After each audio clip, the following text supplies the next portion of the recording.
Bani Ba'alawi mengatakan bahwa kitab Ihya Ulumuddin yang membongkar tentang arogansi Bani Alawi adalah kitab Ihya palsu. Masya Allah, Masya Allah.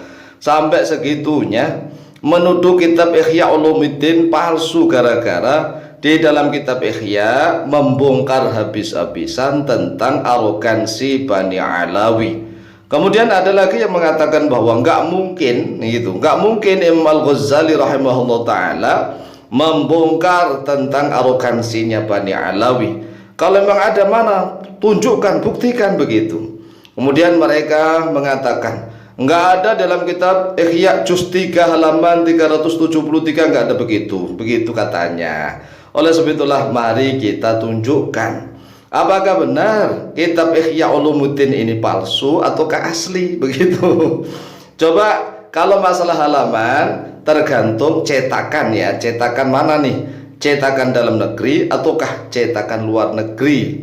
Cetakannya misalnya Al-Hidayah Surabaya kah, ataukah Toha Putra Semarang misalnya, atau Darul Kutub Islamiyah ya, ataukah Beirut Darul Kutub Al-Alamiyah, atau Darul Fikr misalnya, atau Darul Hadis misalnya, atau dari Mesir, cetakan Mesir, atau mana-mana lah. Kalau masalah cetakannya berbeda, biasanya halamannya juga berbeda, tetapi insya Allah masalah juznya sama, hampir sama juznya itu di juz yang ketiga. Oleh sebab itu untuk memudahkan, cek saja, cari saja dalam kitab yang berjudul Kitabu Dhammil Ghururi, Kitabu Dhammil Ghururi. Untuk memudahkan, lihat aja di dalam juz yang ketiga. Dilihat di dalam daftar isi dulu. Di dalam daftar isi cari Kitabu Dhammil Ghurur. Ini di bab-bab yang hampir terakhir ya, di juz ketiga hampir terakhir, Kitabu Dhammil Ghurur. Kemudian cari lagi judul Bayanu Dhammil Ghururi wa haqiqatihi wa amthilatihi. Karena di situ ada contoh-contoh. Dan cari contoh yang kedua, Al-Mithalu Ats-Tsani. Al-Mithalu Ats-Tsani di dalam kitab-kitab terbitan Indonesia biasanya terletak pada halaman 373. Kemudian kalau dalam kitab kami dari Darul Kutub Al-Ilmiyah terbitan tahun 2017, juznya juga sama, juz 3, tetapi halamannya 468. Nah, kemudian dalam terbitan lain beda halaman, begitu. Tetapi kalau babnya gampang, cari Kitabu Dhammil Ghurur, kemudian Bayanu Dhammil Ghururi wa haqiqati wa amthilatihi. Kemudian cari lagi Al-Mithalu Ats-Tsani, halaman ya, tergantung halamannya nih, tergantung cetakannya.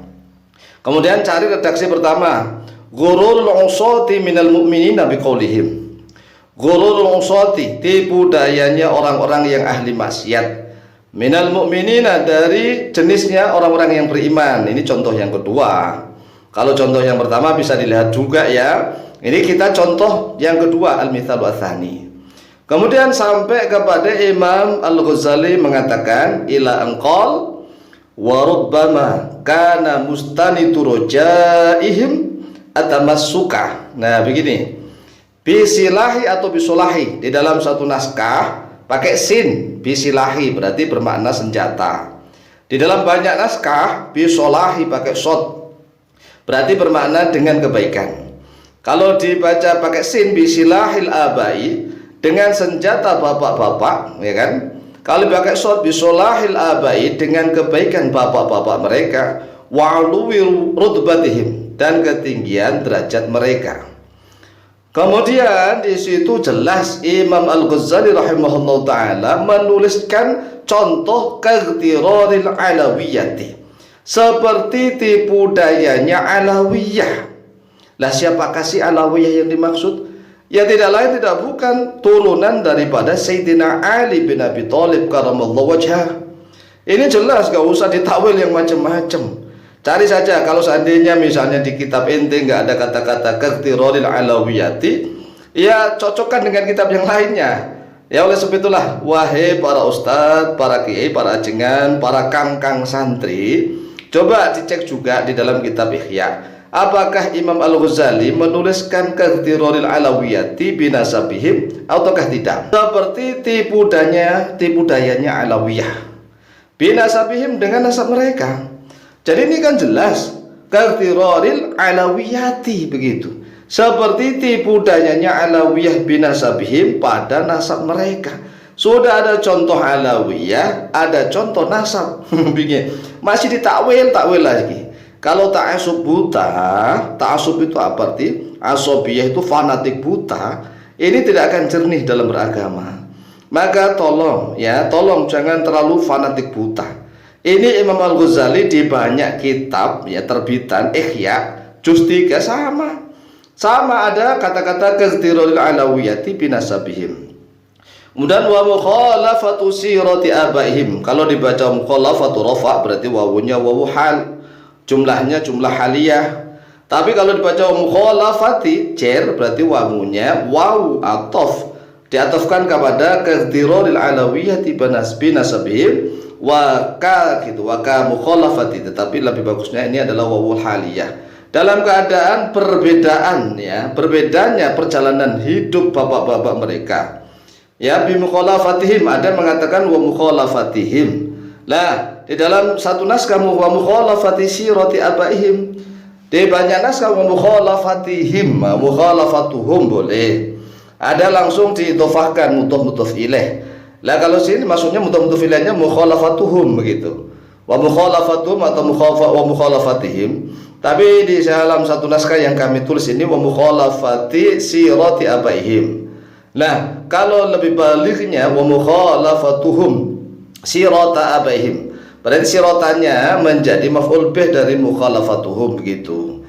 Tapi kalau tanpa dhamir hum wa mukhalafatu sirati abaihim fil khaufi wat taqwa wal wara'i wa dhannihim, dibaca wa dhannuhum wa haliyah annahum aqramu 'ala Allah min abaihim. Nah, mereka itu justru mengaku lebih utama daripada bapak-bapak mereka.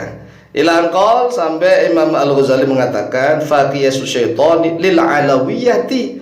Ada lagi kata-kata alawiyah. Maka kiasnya setan lil alawiyati kepada Bani Alawi. Anna man ahabba insanan ahabba auladahu. Annaman ahabba insanan, bahwa sesungguhnya siapapun yang mencintai manusia ahabba auladahu, maka mencintai oleh dia man auladahu pada ada anak-anaknya. Coba, ini kan seperti di Indonesia. Wa anna Allah qad ahabba aba'akum fayuhibbukum fala tahtajuna ila ta'ati.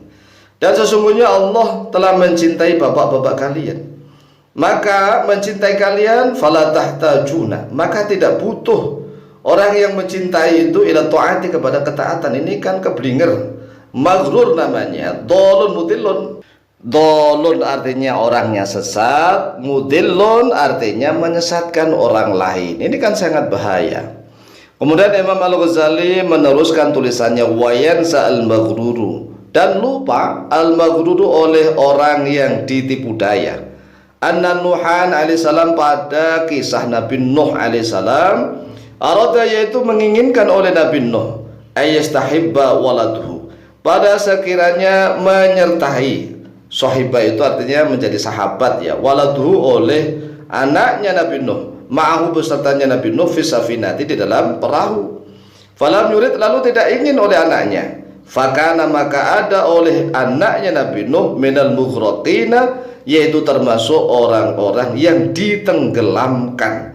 Ini kan jelas bahwa Imam Al-Ghazali benar-benar membongkar habis-habisan arogansi dari Bani Alawi. Kalau memang di dalam kitab-kitab saya ini tulisannya kaghtiraril alawiyati dan faqiyas syaitanil alawiyati ini misalnya tidak palsu, maka tolong buktikan yang asli yang seperti apa. Demikian.